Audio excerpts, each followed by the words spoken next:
அனைவருக்கும் வணக்கம். மகர ராசினியர்களுக்கு நிகழ இருக்கும் செவ்வாய் பயிற்சி என்ன மாதிரியான நன்மைகளை எல்லாம் ஏற்படுத்தி கொடுக்க இருக்கு, கிரக நிலைகளின் ரீதியாக அமையிருக்கும் சாதகங்கள் என்ன, பாதகங்கள் என்ன, மேலும் என்ன மாதிரியான முன்னேற்றங்கள் எல்லாம் உங்களுடைய வாழ்வில் ஏற்பட இருக்கு என்பது குறித்தான முழுமையான பதிவு தான் இந்த வீடியோல நம்ம விரிவா பார்க்க போகிறோம். செவ்வாயை பொறுத்த வரைக்கும் மீன ராசியில் சனியோடு இணைந்து சஞ்சரித்தவர் தற்போது மேச ராசிக்கு பயிற்சியாகிறார். இதன் காரணமாக என்ன மாதிரியான முன்னேற்றங்கள் எல்லாம் ஏற்பட இருக்கு என்பது குறித்தான முழுமையான பதிவை தான் இந்த வீடியோல நம்ம விரிவா பார்க்க போகிறோம். அதற்கு முன்னாடி செவ்வாய் பகவானை பற்றி சற்று விரிவாக தெரிந்து கொள்வோம். செவ்வாயை பொறுத்தவரைக்கும் பூமிக்கு அதிபதியானவர் செவ்வாய். அப்படிப்பட்ட செவ்வாய் ஒருவருடைய ஜாதகத்தில் வலுவாக இருக்க வேண்டும். அது மட்டுமில்லாமல் ஒருவருக்கு திருமணம் நடைபெற வேண்டும் என்றால் செவ்வாயும் சாதகமாக இருந்தால் மட்டுமே திருமணம் நடைபெறும். அதே போல செவ்வாயை பொறுத்தவரைக்கும் ஒருவருடைய ஜாதகத்தில் வலுப்பெற்று சஞ்சரிக்கும் போது அவர்கள் வீடு, மனை,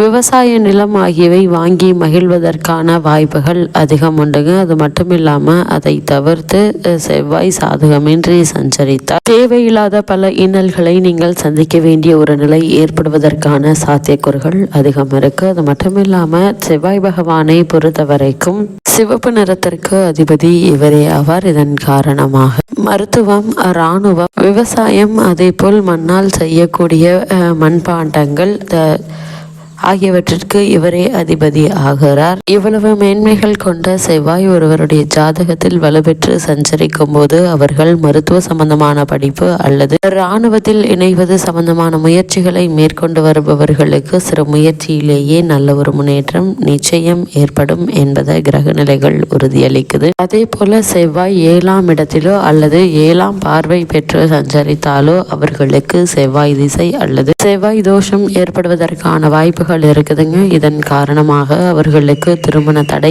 ஏற்படுவதற்கான சாத்தியக்கூறுகள் அதிகம் உண்டு. அதனால் ஒருவருடைய ஜாதகத்தில் நிச்சயம் செவ்வாயினுடைய நிலை முக்கியமானதாக கருதப்படுகிறது. இவ்வளவு மேன்மைகள் கொண்ட செவ்வாயை பொறுத்த வரைக்கும் ஒருவருடைய ஜாதகத்தில் நன்முறையில் சஞ்சரித்தால் அவர்களுக்கு உடனே திருமணம், குழந்தை பேறு ஆகியவை ஏற்படுவதற்கான சாத்தியக்கூறுகள் இருக்குதுங்க. செய்யும் தொழிலில் நல்ல ஒரு முன்னேற்றம் நிச்சயம் ஏற்படும். குறிப்பாக மருத்துவ சம்பந்தமான படிப்பை மேற்கொண்டு வருபவர்களுக்கு சிறு முயற்சியிலேயே நல்ல ஒரு நிறுவனத்தில் வேலை அல்லது புதிதாக மருத்துவ நிறுவனம் துவங்குவதற்கான சாத்தியக்கூறுகள் நிறைந்த ஒரு தருணமாகவும் இக்காலகட்டம் அமையிருக்கு என்பதை கிரக நிலைகள் தெளிவாகவும் உறுதியாகவும் எடுத்துக்காட்டுது. செவ்வாய் ஒருவருடைய ஜாதகத்தில் நன்முறையில் அமர்ந்திருக்கும் போது கணவன் மனைவிக்குள் நல்ல ஒரு ஒற்றுமை ஏற்படுங்க. அதே போல நீங்கள் எதிர்பாராத அளவிற்கு புதிதாக பங்களா மாதிரியான வீடு கட்டுவது அல்லது புதிதாக விவசாய நிலம் வாங்குவது சம்பந்தமான முயற்சிகள்ல நிச்சயம் வெற்றி கிடைக்கும் என்பதையும் கிரக நிலைகள் மீண்டும்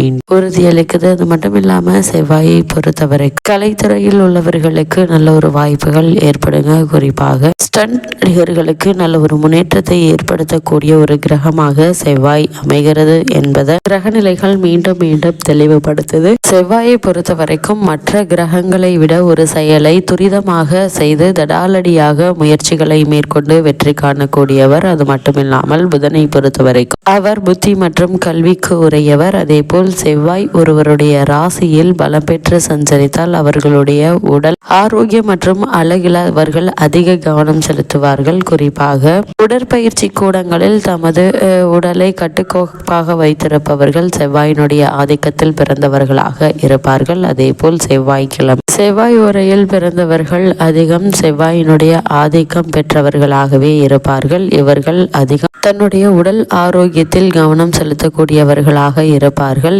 இவர்கள் தடாலடியாக எந்த ஒரு காரியத்தையும் மேற்கொண்டு வெற்றி காணக்கூடியவர்கள். அதே போல கலைத்துறையில் இருக்கக்கூடியவர்கள் செவ்வாயினுடைய ஆதிக்கம் பெற்றவர்கள் மிகப்பெரிய செல்வாக்குடன் சிறந்திருப்பார்கள். மற்ற கிரகங்களான புதன், குரு, சுக்கிரன் ஒரு செயலை செய்ய வேண்டும் என்றால் ஒரு முறைக்கு இருமுறை ஆழ்ந்து யோசித்து பொறுமையாக செய்யும் கிரகங்களாகவே அமைகிறது. ஆனால் செவ்வாயை பொறுத்தவரைக்கும் ஒருவருக்கு நிச்சயம் செய்தாக வேண்டும் என்றால் தடாலடியாக ஒரு செயலை செய்ய வைத்து வெற்றியும் காண வைப்பார் என்பதை செவ்வாயினுடைய நிலை தெளிவாகவும் உறுதியாகவும் எடுத்து காட்டுது. அது மட்டும் இல்லாம செவ்வாயை பொறுத்த வரைக்கும் ஒருவருடைய ஜாதகத்தில் பலம் பெற்று சஞ்சரிக்கும் போது அவர்கள் உணவு விஷயத்திலும் அதிக கவனத்தோடு இருப்பார்கள். இதை தான் சாப்பிட வேண்டும், இதை சாப்பிடக்கூடாது என்பது சம்பந்தமான விஷயங்கள்ல அதிக எச்சரிக்கையோடும் கவனமோடும் இருக்கக்கூடியவர்களாக இருப்பார்கள். ஒருவருக்கு செவ்வாயினுடைய தசை நடக்குமானால், அதுவும் அவருடைய ஜாதகத்தில் செவ்வாய் பலமாக இருக்கும் பட்சத்தில்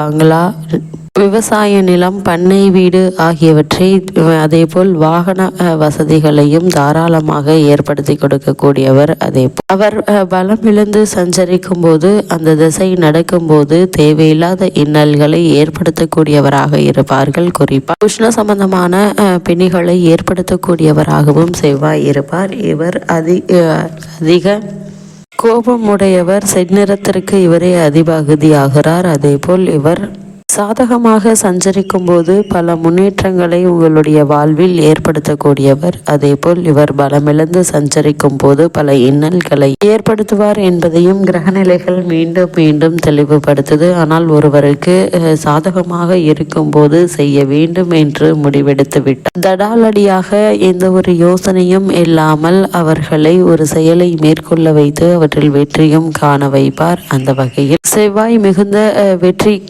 உரியவராக அமைகிறார் என்பதையும் கிரகநிலைகள் மீண்டும் மீண்டும் தெளிவுபடுத்துது. இவ்வளவு மேன்மைகள் கொண்ட செவ்வாய் தற்போது மேச ராசிக்கு பயிற்சியாகிறார். குறிப்பாக உங்களுடைய ராசிக்கு 4, 11 ஆகிய இடங்களுக்கு அதிபதியானவர் செவ்வாய். அவர் தற்போது சுகஸ்தானத்திற்கு வரும்போது நல்ல சந்தர்ப்பங்கள் உங்களை நாடி வருங்க. தொழில் வளர்ச்சிக்கு பெற்றோருடைய ஆதரவு கிடைக்க இருக்கு. எப்போதோ குறைந்த விலைக்கு வாங்கி போட்ட இடம் இப்போது அதிக விலைக்கு விற்பனையாகி லாபத்தை தருங்க. கூட்டு தொழிலிருந்து விடுபட்டு தனித்து தொழில் செய்ய வேண்டும் என்ற ஆசை கைகூட இருக்கு. தாய் ஆதரவு கிடைக்குங்க. குடும்ப முன்னேற்றம் திருப்தி தரும் என்பதையும் கிரகநிலைகள் உறுதியளிக்குது. பொது வாழ்வில் உள்ளவர்களுக்கு புதிய பதவிகள் கிடைக்கலாங்க. வியாபாரம் மற்றும் தொழில் செய்பவர்களுக்கு கூட்டாளிகளால் குழப்பம் ஏற்படுங்க. உத்தியோகத்தில் உள்ளவர்களுக்கு திறமைக்குரிய அங்கீகாரம் கிடைக்காது. கலைஞர்களுக்கு புதிய முயற்சிகள்ல தாமதம் ஏற்படுங்க. மாணவ மாணவிகளுக்கு படிப்பில் கவனம் தேவை. அதே போல் பெண்களுக்கு பொருளாதாரத்தில் நிறைவு ஏற்பட்டாலும் விரயங்கள் கூடுங்க. உறவினர்களை பகைத்து கொள்ள வேண்டாங்க. நீங்கள் உண்டு, உங்களுடைய வேலை உண்டு என்றிருப்பது மிக மிக நல்லதுங்க. இக்காலகட்ட கிரகநிலைகளை